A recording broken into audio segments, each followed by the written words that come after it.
Hello, everyone. How are you doing today? Well, I guess this is our meditation session number 11, and I think I have a good topic to discuss today. It's called What Do You Know slash Comprehensive Learning. So, at this point, as usual, you should find a dark, quiet place and go to that place and make yourself feel comfortable. So I will give you some time to get yourself situated before I continue.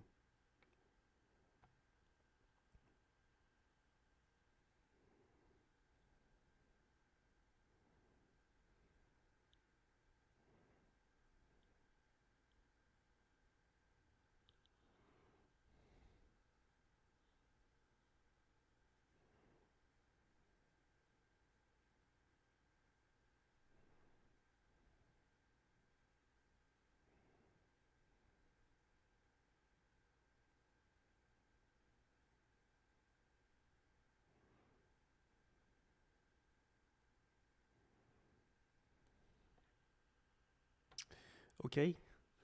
So, as stated before, the topic that I would like to dig deeper on today, or the subject matter, is what do you know? So, when you say these words, what do you know, you can't really get mad at anyone. I've always believed in personal responsibility. Ultimately, this is what it comes down to. What do you know? I've come to the conclusion that in order to get to the core of understanding, you need to put aside routine dialogue. Instead, you, you need to dig deep and become vulnerable. So, today we'll tap into some vulnerabilities.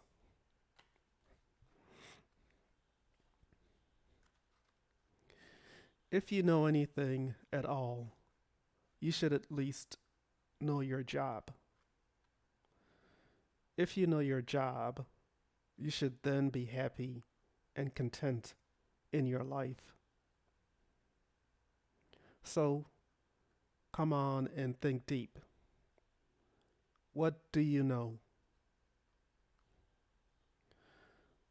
When you ask someone this question, you're asking them to strip down to their fundamental understanding. You're asking someone to get into a certain mode, a certain mindset. What do you know?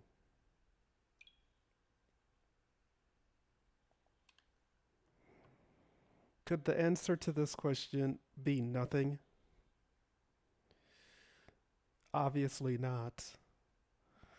Most of us know how to read and write, how to use a computer, drive a car, etc. Thus, there are some base things that we really know how to do, or should I say, already know how to do. And we should be happy that we have some knowledge. However, our goal should be to extend our knowledge and build upon what we already know. In order to do this, you need to first catalog what you know versus what you don't already know. There's nothing wrong with not knowing something because you can always learn. Sometimes fear or peer pressure can get the best of us and cause doubt. But You are an able bodied person with mental faculties. You have the ability to learn.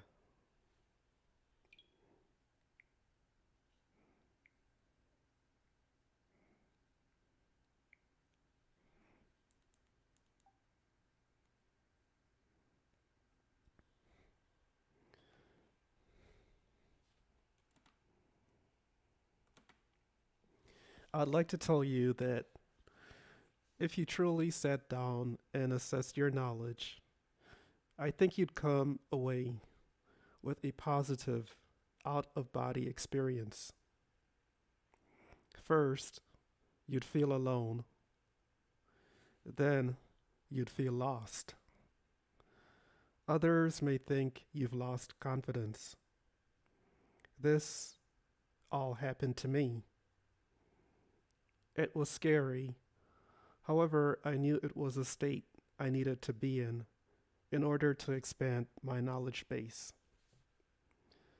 Again, the key is to present yourself like a child. Another thing that may happen is the public may think you're hiding something. You'll get eyes and ears peering into your business. When was the last time someone assessed you? When was the last time you felt like a child?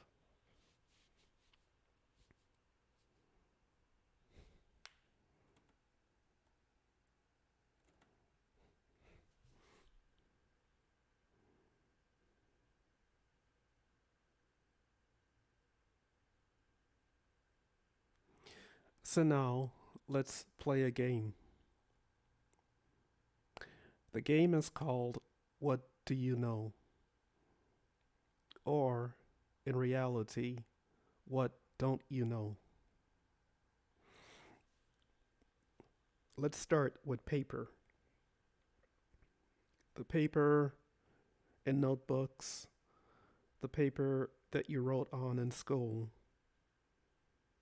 paper that you use to write letters, if you still send physical letters today. My question to you is this: how is paper made? So think about that for a few seconds. Once again, the question is, how is paper made?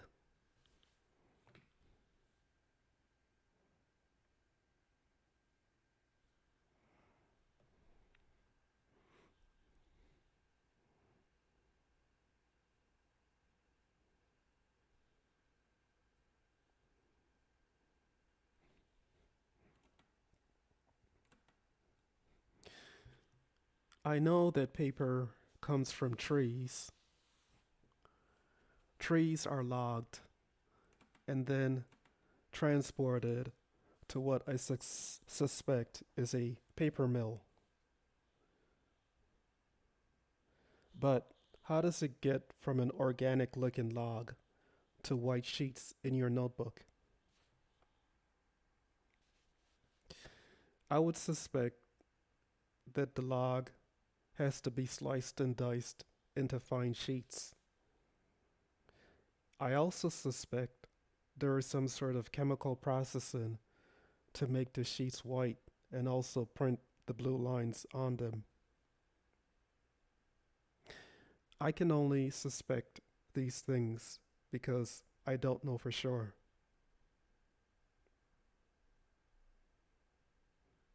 I've never worked at a paper mill.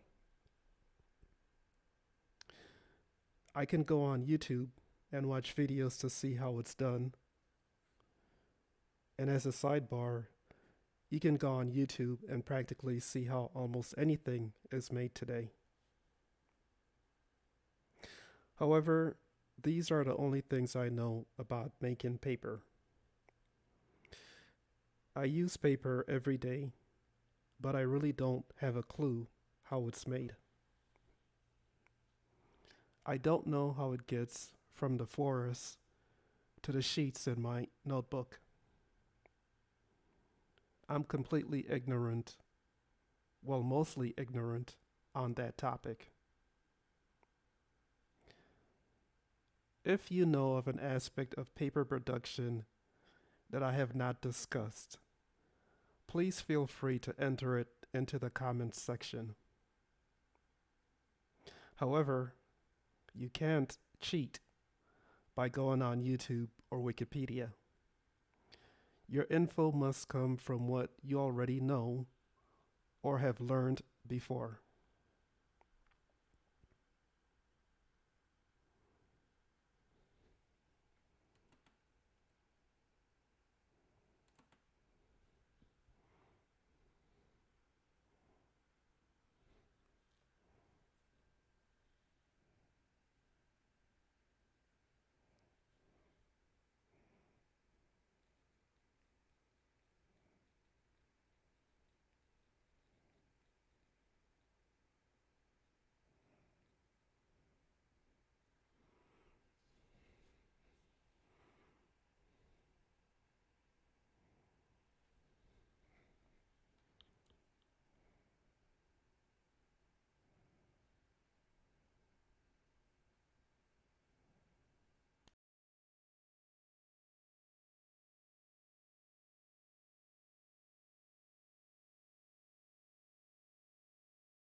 You've all probably heard of the term method acting before.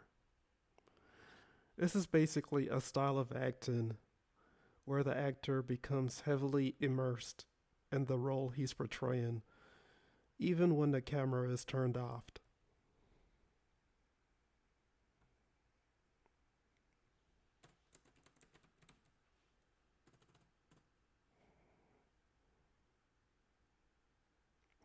A perfect example of this is an actor portraying the role of a drug dealer who goes out and hangs with real drug dealers in the hood to understand how a real dealer operates.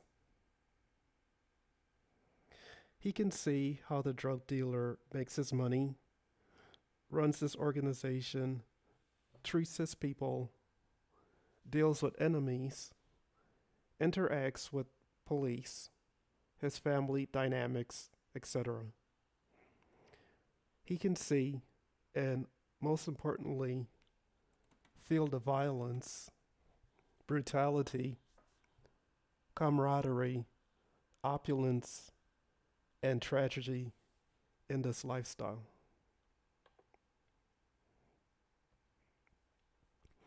This engagement gives the actor a better understanding of his character.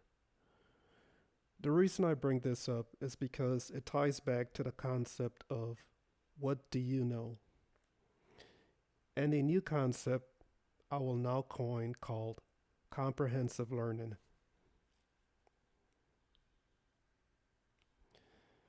I liken the concept of comprehensive learning to learning every aspect of a subject, to know its inner workings, and to basically know a subject inside out. It can sometimes be very uncomfortable to get this deep because it requires brain power and an unyielding search for knowledge. So, back to the question of how is paper made?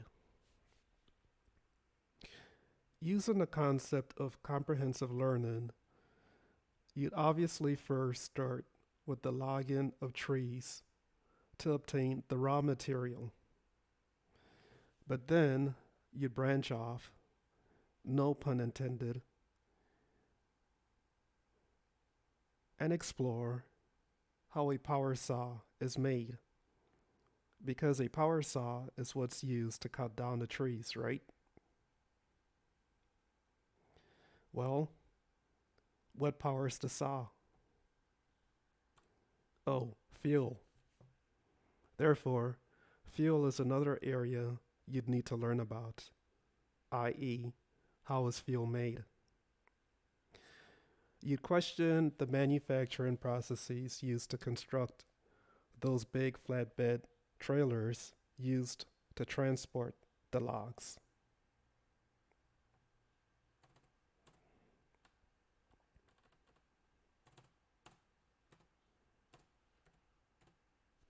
You'd question how the roads were paved and constructed to enable movement of the logs from the forest to the paper mill.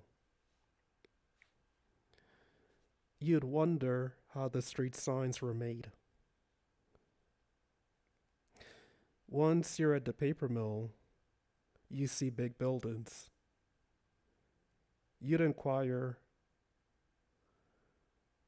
how were these big buildings or how were these buildings constructed?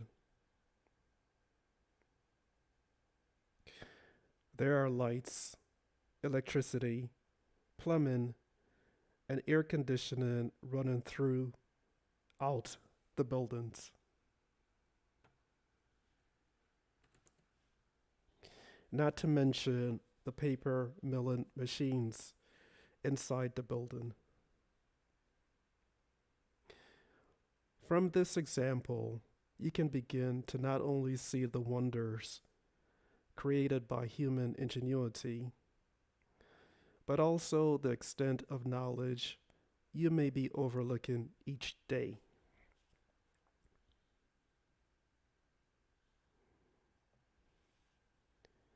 In your research, you may learn about the Industrial Revolution, which kicked off this industrialized world we currently live in.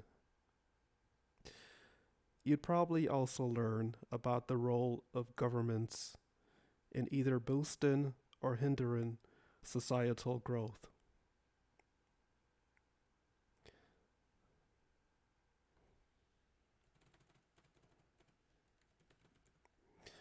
You'd probably also learn of the will of the people to congregate and work cooperatively to form new governments, societies, and nations.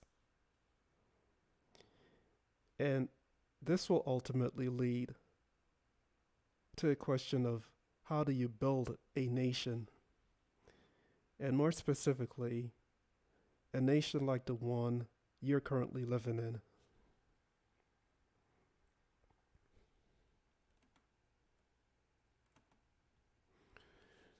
This is obviously a lot to take in. There's a lot out there around us. There's certainly no time to be in conflict or combat with anyone. Your plate is already full with work you need to do to enhance your knowledge base. Now you should clearly see that you should never enter into conflict with another person. That would truly be a waste of your valuable time. So, with that said, thank you for joining today, and I wish you all the best of luck in your endeavors. So, I, I will catch up with you on another day in another meditation session. Good day.